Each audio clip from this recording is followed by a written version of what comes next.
Assalamualaikum warahmatullahi wabarakatuh. Allahumma sholli ala Sayyidina Muhammad wa ala ali Sayyidina Muhammad. Pemirsa yang dirahmati Allah, marilah kita simak ceramah dari Buya Syakur Yasin dengan tema Fisika Kuantum dalam Perspektif Islam.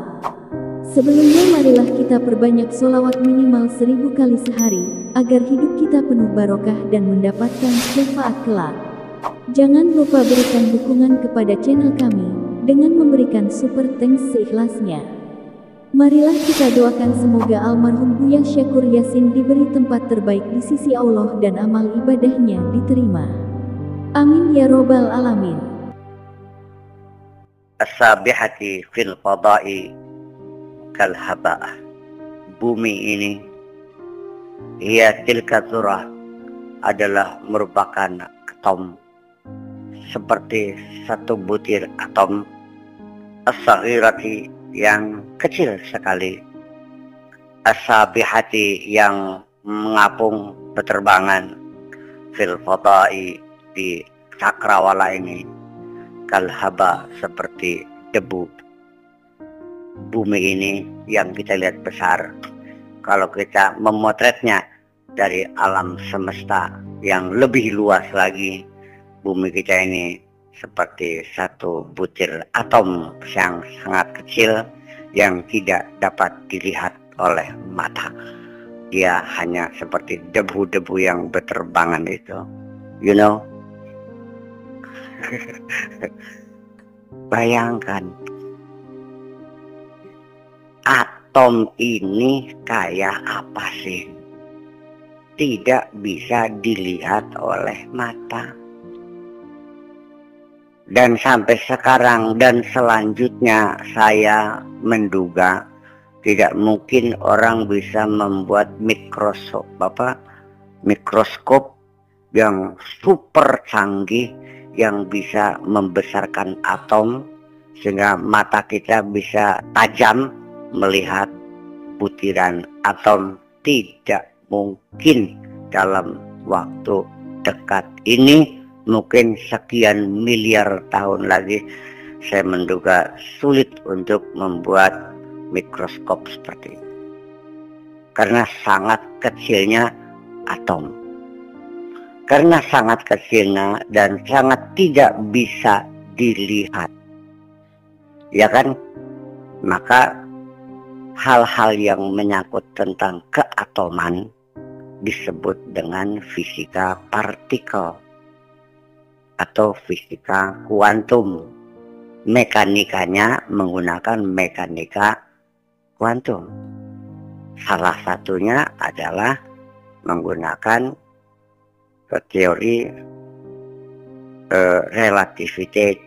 Einstein juga ikut mendukung tentang fisika partikel itu sendiri. Kenapa disebut dengan fisika kuantum? Karena kita tidak bisa melihatnya secara langsung. Yang bisa direkam, yang bisa dicatat hanya reaksinya saja dari atom itu sendiri. Paham bikin?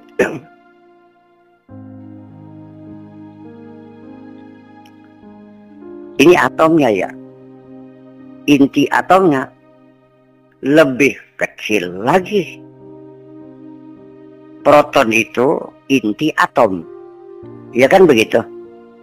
Dia baru menjadi inti atom pun ketika dia sudah didekati oleh elektron, dan elektron pun sudah memutar masuk dalam orbit proton itu sendiri. Mandel itu belikan nun ya itu semudah itu. Saya punya laboratorium yang senilai hanya 6 miliar. Ya beli itu udah begini. Untuk uji coba partikel itu ya terakhir Amerika buat laboratorium partikel tuh 19 miliar dolar di atas lahan 27 hektar. Dan terakhir itu di bawah tanah di Swisra itu terowongan 27 km juga, menguji membenturkan proton-proton itu, ya kan, untuk menguji satu partikel. Ya ujung-ujungnya mereka mencari sesuatu dan gagal. Ya, konslet itu konsorsium dijadikan oleh 20 negara kaya loh. Menghabiskan sampai 20 miliar dolar. Hasilnya nol. Kita terus mengikuti, ternyata nothing. Ya, so, mereka ingin mengungkap rahasia kehidupan yang belum saatnya terbuka. Ya, itu persoalannya. Silakan. Saya katakan sekali lagi, kayak apa sih Az-Zurrah itu? Zurrah itu atom maknanya. Sekecil apa sih? Semua benda-benda materi yang kita lihat ini adalah merupakan kumpulan-kumpulan atom sejenis, kan begitu? Membentuk cangkir, membentuk asbak, semua kan atom semuanya. Bagian terkecilnya, kalau molekul masih bisa kelihatan ya. Ya, molekul sendiri juga sebetulnya sulit untuk dilihat molekul itu. Dan molekul yang mampu dilihat, yang agak besar, yang bisa dilihat dengan mikroskop itu DNA, Pak Eman. Ya itu untuk melacak apa yang di spermanya Bill Clinton itu bukan, dengan apa namanya, dengan Monica Lewinsky itu ketahuan. Terus DNA dihitung, wah ya pada dengan Bill Clinton gini. Ya, alhamdulillah. Di balik peristiwa itu saya melihat ada kebesaran seorang wanita namanya Hillary Clinton. Dia tetap membela suaminya. Dan tetap dia bisa memelihara keutuhan keluarga. Luar biasa. Iya, kau bisa tabah begitu, hebat sekali. Ya, penghargaan saya yang tinggi-tingginya untuk perempuan seperti beliau itu. Ya, hebat. Dia bisa berpikir realistis. Dia sadar saya di alam dunia dan dia juga manusia. Mungkin ada salah. Iya kan? Yang penting mari kita pertahankan rumah tangga saya kita ini. Jadi artinya bahwa begini. Nanti pernah di dalam kapal ferry. Sudah pakai pokok. Ya, kemudian rolas juga. Panjangnya sampai 400 meter, kayak apa gedenya. Begitu dia melaut, tambah lama makin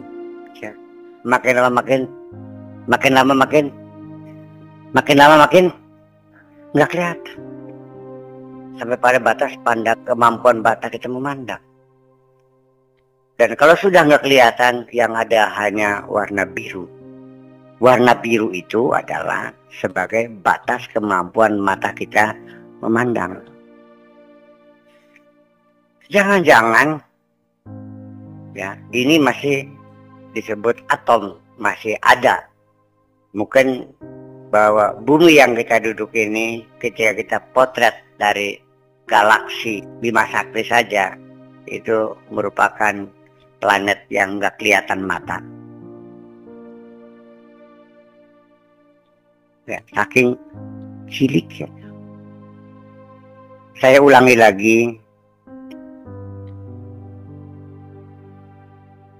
Udah beli rincian.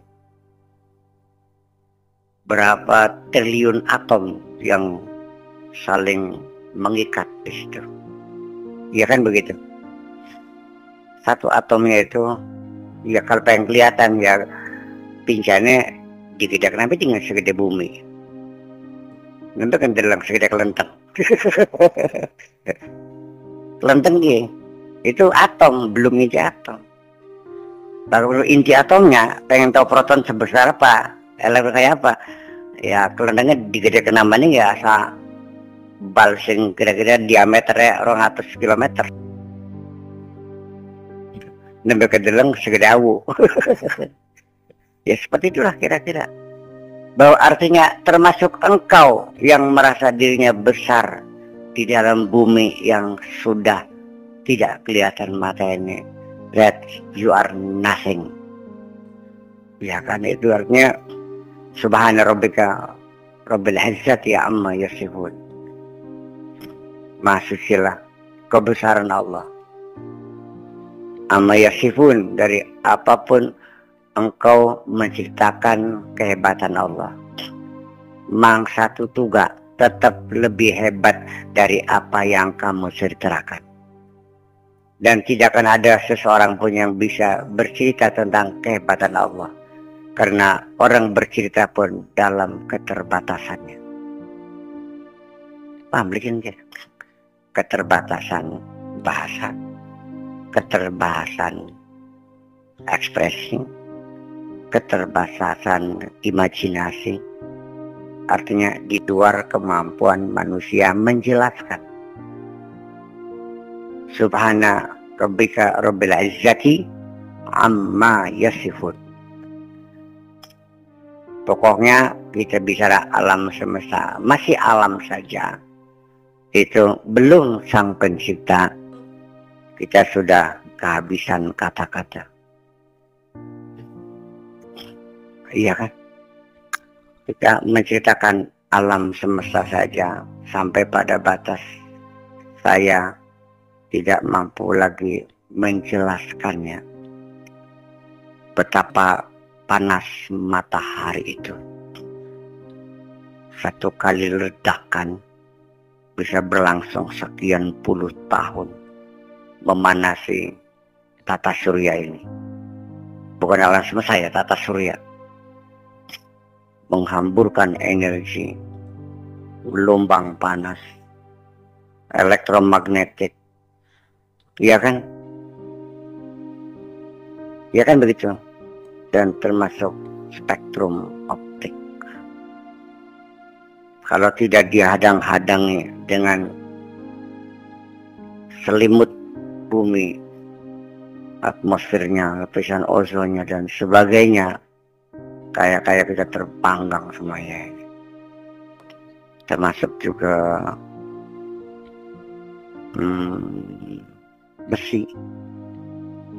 besi juga itu penyeimbang iklim, adanya besi itu. Karena apa? Karena juga menyeimbang daya tarik alam semesta ini. Ya. Dan besi itu